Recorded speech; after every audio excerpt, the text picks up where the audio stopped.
I did not want to read my wife's book until she was finished with it and it was sent into publishing, because I wanted her to have the freedom to write about whatever she wanted to write about. I didn't want to be one of those husbands that she felt like was looking over her shoulder, or I didn't want to have an opinion about it. I just wanted her to have complete autonomy to tell her story with absolutely nothing to do with that. And I hope somebody appreciates that.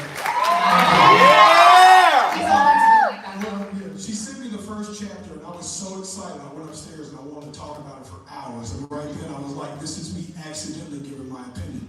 And I don't want to give my opinion because my wife is a beautiful soul with a beautiful story, and I want to hear it straight from her.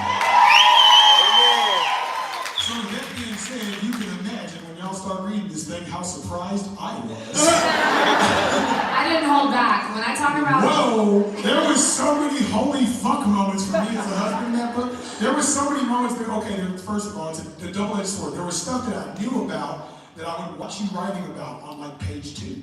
And I'd be like, there's no way she's starting this book with this story. And then I'm like, surely she won't tell the end of this story how it actually happened. This bitch did it!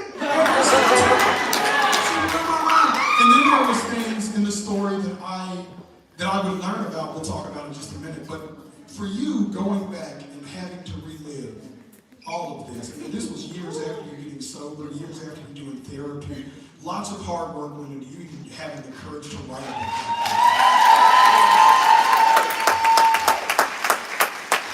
What was the, I couldn't imagine what the emotional state was, having to see all of it in black and white, like having to read it back to yourself and make edits and make sure the story was right. Like, kind of just walk me through what that was for you emotionally.